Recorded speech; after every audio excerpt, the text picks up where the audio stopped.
Okay, on today's episode on Off Grid Amateur Plus, this falls under the category of Plus. I'm going to be showing you how I make a coffee cake in a rice cooker. When you live off the grid, you need to minimize power consumption, and we don't have a conventional oven, and this is a great way to make a cake. This is the 8-cup Instant Pot Zest rice and grain cooker.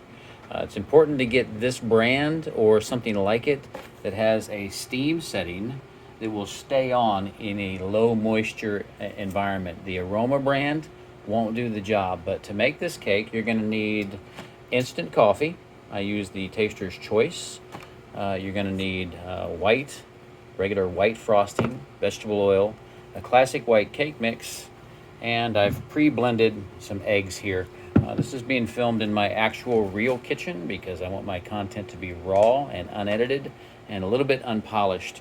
I got my stainless steel mixing bowl. I'll be using a regular hand electric mixer and a digital scale. Now, the digital scale is important because I've converted everything to either grams, which you can see here. This package has 432 grams. I've converted it to 216, so I pour in half the cake mix. In this size rice cooker, you can only make half of a conventional cake mix, so you have to divide everything into halves. Also on the back, as you can see on the back of this package, I've got the water amount, which 1 cup normally is 236 milliliters. A conventional egg is usually about 50 milliliters, so I'll be pouring in 75 milliliters to do a half. And in this case, 236 divided by 6, which is half of 1/3, is 39 milliliters. So that's how much oil I'll be using. And pre-blended the eggs in a magic bullet. And every time I add an ingredient to the bowl, I start out by selecting milliliters and grams pretty much weigh the same. So I got milliliters on the scale. When I add an ingredient, I just zero the scale turn it back on until it reads 0. And if you take it off, now it's reading, that's how much the bowl weighs. So every time I add a new ingredient, I zero the scale out so that I can get the correct proportions in. That way I don't dirty a lot of dishes and measuring cups to do this. It just makes things a lot easier for making the cake. But I'm going to go ahead and pause the videos and add the ingredients and then show you how I fold in the coffee into the cake. It's really delicious. Okay, I've added the cake mix to the mixing bowl, overshot it by a few milliliters or grams. It's not that big a deal. I wouldn't worry about it getting spot on with the ingredients. You just need to get close. All right, welcome back. This step, I've added the water. I hit 120 milliliters, called for 118, but as I said, hitting the mark exactly is difficult to do. You can overshoot a little bit, but that's okay. It won't hurt anything. Okay, just added the vegetable oil. It's 41 mils. I was supposed to hit 39, but really it's no big deal. I'm not using measuring cups, and they're not always that precise anyway because there's always some oil or something left over in the cup when you pour it in there. So moving on, just added the egg. It was supposed to be 75 milliliters. Turns out it was 77 is what I put in. But now I'm going to mix it with the electric mixer, and then I'll add the coffee. So just go ahead and hold on. I'll be right back. Okay, the next step is we're going to add this coffee. 3 packages. We'll pour it directly into the mixed blended batter. I've already pre-sprayed the liner pot with some extra virgin olive oil spray for baking. So I'm going to go ahead and add the coffee, and then we'll blend it into the batter. I'll show you what that looks like. I'm just going to use a red spatula, your typical silicone spatula, to blend that in. You don't want to stir it in too much because you don't want the coffee crystals to start to break down too much. You want the cake to have a marbling effect, and I'll show you what that looks like once I've got it blended in. All right, the coffee's poured in, looks like that. We use a red spatula. This one here, yours can be any color, mine's just red. And we'll stir that in, and I'll show you what it looks like once it's stirred. All right, there it is, folded in. That's what you want. You want that to be kind of speckled. And then when we pour it into the pot and place it in the cooker, we're going to bake it for 35 minutes on the steam setting. So I need to pour that in right now. So once again, pause. Okay, it's in the rice cooker now. Liner pot's in, close up the lid, select the steam function, and then use the plus button to take it up to 35 minutes, which is the typical bake time for this particular rice cooker. And there we go, we're at 35. It'll start cooking, and when it's done, you just let it cool and pop it out of the pan. So now what you need to do now is you need to watch this video for the next 35 minutes. Okay, because I got to get my view time up. I'm just kidding. I'll pause it and we'll come back when the cake is finished. We might check in halfway through, just to see the status of it. We won't open the lid though, that's important. Okay, the next part of this video is the frosting component. Just a typical white frost. I didn't go with vanilla, even though it is white.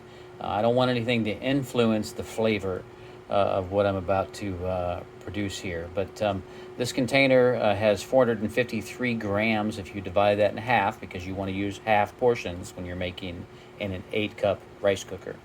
We're less than a half an hour, been 5 minutes in. But you'll scoop out of this container the equivalent of 225 grams of frosting into some sort of bowl like this, using the digital scale. Milliliters and grams are pretty close, so I don't bother switching back and forth. But you put 225 grams in this bowl, okay, and then you add, just wait for it, then you add your cappuccino mix. Now, I use this brand, but I like the English toffee the best, but I've also used the double mocha and the French vanilla. And what you're going to do is, this particular one says that 3 tablespoons is a typical serving. So in that 225 grams of frosting, you're going to put in 3 tablespoons of the cappuccino mix, and you're going to blend it together thoroughly until it has an even consistency. It's going to look like there's sand mixed in with it, but then you apply that frosting to the cake. So in this particular cake that I'm making tonight, I'm going to use the English toffee, and it's an English toffee cappuccino coffee cake that is kind of marbled. But we got 28 more minutes until that cake comes out of the rice cooker, and we're going to go ahead and pause video again. Okay, just checking in, less than 18 minutes to go until we open the rice cooker and reveal the results. Okay, 3 seconds to go, and I'm ready to open this thing up. So, I'm going to open the lid. It needs to be opened quickly, so any condensate that happens will drain into this and not drip down onto the cake. So, opening quickly, and there's the cake. That's what it looks like on top, and it kind of has some marbling that you can see, and when you cut through it, there's definite, distinct pockets of white and brown where the coffee is and isn't in the cake. So I need to pull this out and let it cool for a little bit until I can handle the pot, until I can place it into something else. But I'm not sure if how this cake is cooled influences how moist it is, because you're going to find that these cakes are super, super moist, because I do have a special container that I catch them in and cool it in that helps to trap that moisture during the cooling process. So once again, we're pausing. Okay, this cake has to be thoroughly cooled before it's frosted, but I've already blended up the portion of the frosting with the full serving of the cappuccino mix. It has kind of a granular texture there. And I have these containers that I think are meant to be used, they're kind of meant to be used like this, for transporting, different items. They're made by Betty Crocker. This is the 9-cup model. But these plates right here are available in the party section at Dollar General, and they're just the perfect size to put this cake on. And when you frost it and place it in this container and lock it down, that plate doesn't really move around inside there, and it prevents the frosted cake from touching the side. So it's really great for taking these cakes to parties, events, or whatever that you may want to take them and share them. I'm taking some of these to work. But I think that part of the cooling process on this, and here, once you put this cake, once it's cooled enough that I can handle it, into this container, it'll develop condensation all around the inside. So I have to eventually remove that condensation, wipe it down so that it's dry. But I believe that traps even more moisture in the finished product. And I think that as opposed to a regular oven, which uses a dry heat, this method of making a cake produces a super moist cake. It doesn't even matter if it's the kind of cake you like. I've had people tell me they don't like red velvet cake, and they tried my red velvet cake, and they were like, wow, I've never enjoyed red velvet cake until now. And it's probably because the cake is super, super moist. Another tip, I don't really do it much on these cakes here, but whatever flavor you do, if you put a frost on it, and then right before you serve it, grind up some sea salt. For the same reason that chocolate-covered pretzels are delicious because of that combo of salt and sweet, grind a little bit of sea salt on top of the cake once it's frosted and serve it up like that. You will be absolutely blown away at that flavor combination.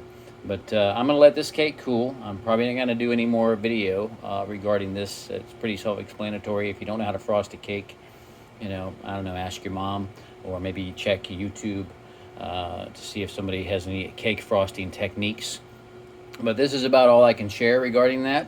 And if you don't already have a rice cooker, try to find one like this Instant Pot brand that has a steam setting that will stay on throughout the entire cook time, because if it doesn't, it's going to turn off before the cake is done baking.